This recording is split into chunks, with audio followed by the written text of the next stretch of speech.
اعوذ باللہ من الشیطان الرجیم، میں پناہ مانگتا ہوں اللہ کی شیطان مردود سے۔ بسم اللہ الرحمن الرحیم، شروع کرتا ہوں اللہ کے نام سے جو بڑا مہربان نہایت ہی رحم والا ہے۔ قالوا ربنا أمتنا اثنتين وأحييتنا اثنتين فاعترفنا بذنوبنا فهل إلى خروج من سبيل ذلكم بأنه إذا دعي الله وحده كفرتم وإن يشرك به تؤمنوا فالحكم لله العلي الكبير۔ قرآن شریف کے 24ویں پارہ میں سورہ مومن کے دوسرے رکوع میں آیت نمبر 11 اور 12 میں اللہ تعالیٰ ارشاد فرماتا ہے، وہ لوگ کہیں گے، کون؟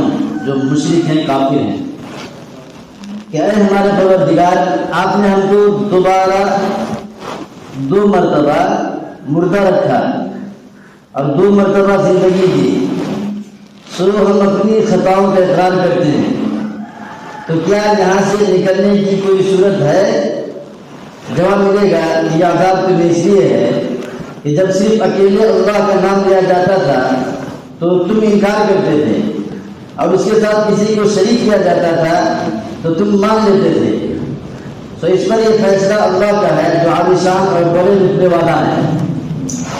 اللہ تعالیٰ کی قدرت کاملہ کو بیان کیا کہ باری تعالیٰ ہم مردہ تھے، تو نے ہمیں زندہ کر دیا، پھر مار ڈالا، پھر زندہ کر دیا، تو ہر اس چیز پر جسے تو چاہے قادر ہے۔ ہمیں اپنے گناہوں کا اقرار ہے، یقیناً ہم نے اپنی جانوں پر ظلم و زیادتی کی، اب بچاؤ کی کوئی صورت بنا دے، یعنی ہمیں دنیا کی طرف پھر لوٹا دے جو یقیناً تیرے بس میں ہے۔ ہم وہاں جا کر اپنے پہلے اعمال کے خلاف اعمال کریں گے، اب اگر ہم وہی کام کریں تو بے شک ہم ظالم ہیں۔ انہیں جواب دیا جائے گا کہ اب دوبارہ دنیا میں جانے کی کوئی راستہ نہیں، اس لیے کہ اگر دوبارہ چلے بھی جاؤ گے تو پھر بھی وہی کرو گے جس سے منع کیے جاؤ گے۔ تم نے اپنے دل ہی ٹیڑھے کر لیے ہیں، تم اب بھی حق کو قبول نہ کرو گے بلکہ اس سے خلاف ہی کرو گے۔ تمہاری تو یہ حالت تھی کہ جہاں صرف ایک اللہ کا ذکر آیا، تذکرہ ہوا صرف ایک اللہ کا، تو تمہارے دل میں کفر سما گیا۔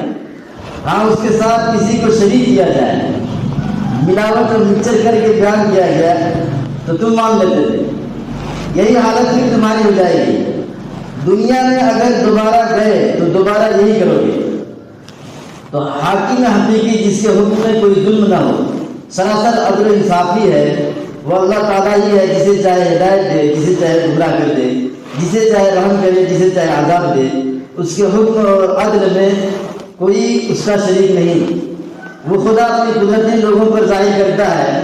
زمین و آسمان میں اس کی توحید کی بے شمار نشانیاں موجود ہیں، جس سے صاف ظاہر ہے کہ سب کا خالق، سب کا مالک، سب کا پالنے والا اور حفاظت کرنے والا وہی ہے۔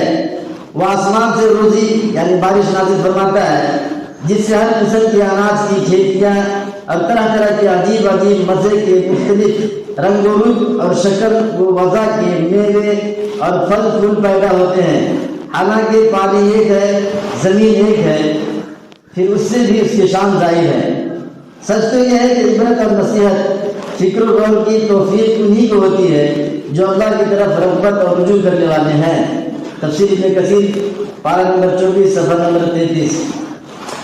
ان لوگوں کی حالت بیان ہو رہی ہے جو اللہ کے ساتھ دوسروں کو ہر جگہ پر حاضر ناظر مانتے ہیں، نفع نقصان میں مددگار سمجھتے ہیں، ان کے نام کی مالا جپتے ہیں، ان کے نام کی تسبیح ہلاتے ہیں، اٹھتے بیٹھتے غیر اللہ کے نام لیتے ہیں۔ ان کو بتایا جا رہا ہے ان سے قیامت کے دن اللہ پوچھے گا کہ تم نے میرا شریک کیوں کیا؟ میں نے تو اس کو قرآن شریف میں اور اپنے نبی پاک صلی اللہ علیہ وسلم کی زبان میں بھی تم کو سمجھا دیا تھا۔ وہ لوگ جواب میں کہیں گے کہ پھر دوبارہ ہم کو دنیا میں بھیج، اب ہم شرک نہیں کریں گے۔ تو اللہ تعالیٰ کہے گا کہ تمہاری تو یہ حالت تھی کہ جب کسی نے صرف ایک اللہ کا نام لیا تو تمہارے دل میں کفر سما گیا، بخار چڑھ گیا، پیشانی سکول لیے، منہ میں سے تھوک نکلنے لگا، جھاگ نکلنے لگا، غصہ آنے لگا۔ اور اگر شرک کر کے ملاوٹ اور مکسر کر کے نام لیا تو تمہیں یقین آ جاتا تھا کہ ہاں یہ سچا ہے۔ میرے عزیز دوستو، یہی حالت آج ہمارے پاک جاہل مسلمانوں کی ہے۔ اب اس بلا و مصیبت میں اپنے آپ کو پیر صاحب اور مولوی صاحب کہلانے والے بھی مبتلا ہیں۔ یعنی جب کوئی مسلمان بھائی اٹھتے بیٹھتے یا اللہ یا اللہ یا اللہ اگر کہہ دے تو سب اس کو دیکھنے لگتے ہیں، ٹنڈا ہے کہ تبلیغی جماعت نہیں کی۔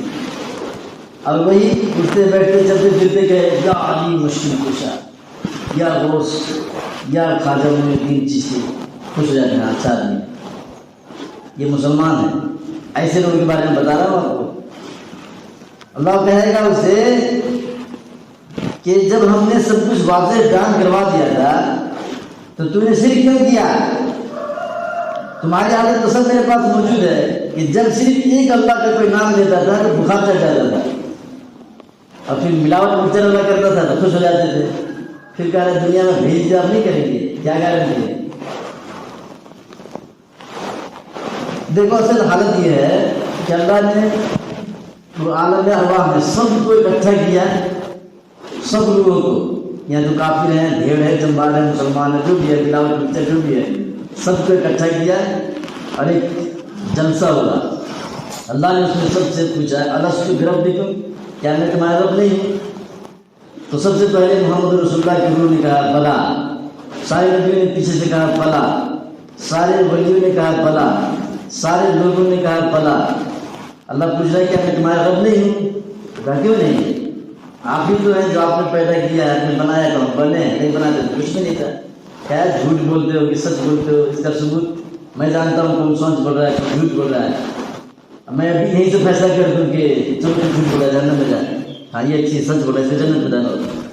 تو یا اللہ تو ایک بار آزما کے تو دیکھ دے، پہلے ہی ڈال دے رہا ہے۔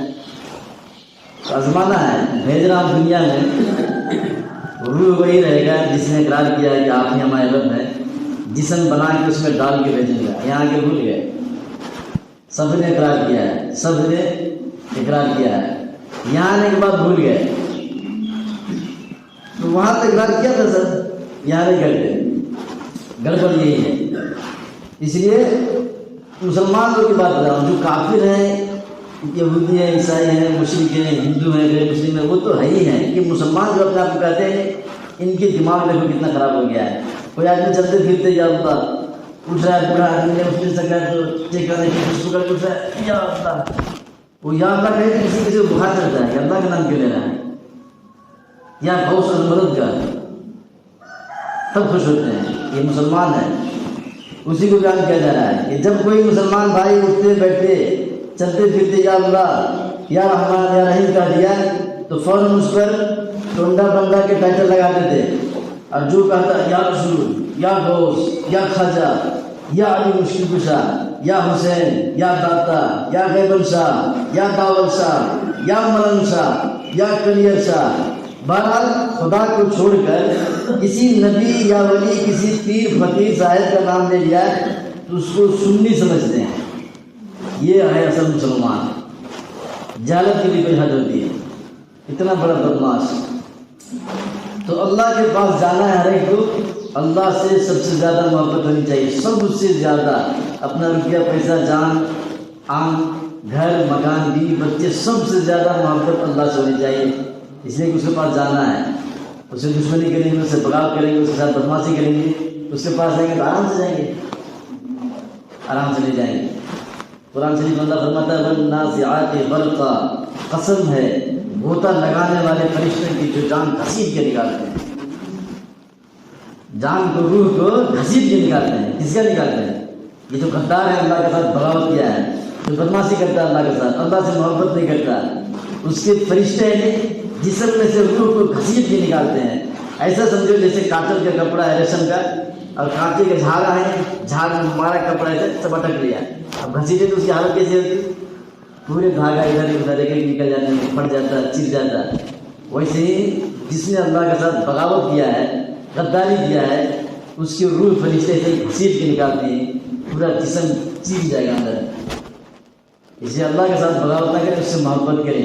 محبت کا تقاضا یہ ہے کہ اس کے نام کی تسبیح پڑھا کریں، چلتے پھرتے اٹھتے بیٹھتے اللہ یا رحمان یا رحیم یا کریم یا رحمان اللہ کا نام لیا کریں۔ اللہ تعالیٰ ہم سب کو سمجھنے کی، عمل کرنے کی توفیق عطا فرما دے۔ آمین۔